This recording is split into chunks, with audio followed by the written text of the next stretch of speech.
school, but growing up in my family, they travel with me all the time. They go to these kind of games. And so I think when they decided to do a preferred walk-on, they decided to go to a place like Clemson. Of course, I applauded them and whatever they wanted to do.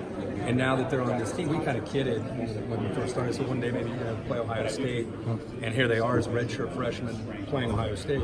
So it's somewhat surreal for them and for us as a family. But yeah, I think every day I do a pretty good job of stepping back, and had dinner with them last night. As a family, it's very cool. How do you think this matchup stacks up to some of the national championship games that you've seen, just in terms of talent across the board, complete teams? I've called so many games. You guys have covered so many big games over the years. Just the personnel on the field on both sides it gets you really excited to want to see this match. It feels like a national championship when you look at the big playability of Clemson, the playmakers of Ohio State, the Justin Fields and Trevor Lawrence, the backs. I mean, ETN probably hasn't gotten the national exposure he deserves. And what J.K. Dobbins has done has been remarkable at Ohio State. The receivers, the secondary on both sides, of course, Chase Young and his ability to rush the passer. I mean, it's what you hope for when you get to this moment in the season. And we have it. Now you just kind of, as a broadcaster, as a guy doing the game, it's like, get us to the fourth quarter. Let's have a great game that comes down to the wire, because on paper it has that kind of feel to it. In all those position group matchups, great defenses. Do you see 24-23 or 41-40? I think I'm always a guy that comes into these games thinking points. You know, I think a 38-34 kind of feel to it. I haven't looked at the over/under. I don't know what it is, but looking at the potential of the offenses, I'd be surprised if it were lower, like you said, at 24-21. I'd be surprised. Nothing against the defenses.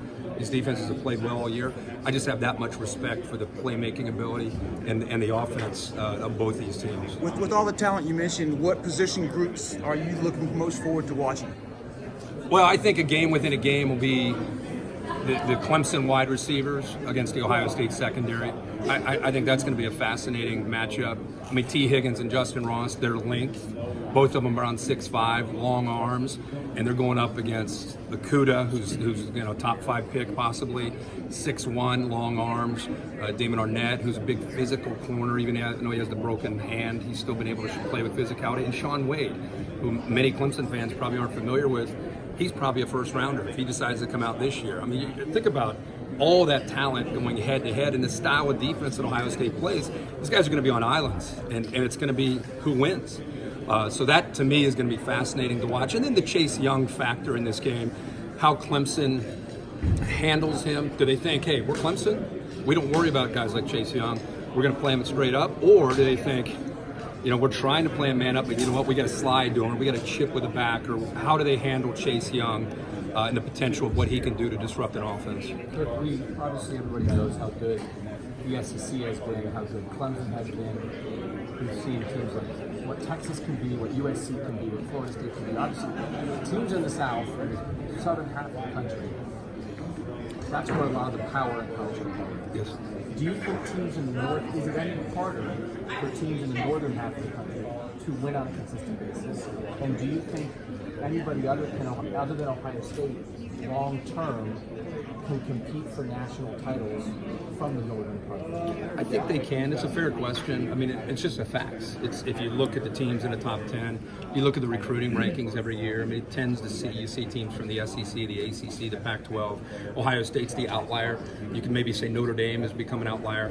Michigan has recruiting, but it's not always necessarily showing up, on the field.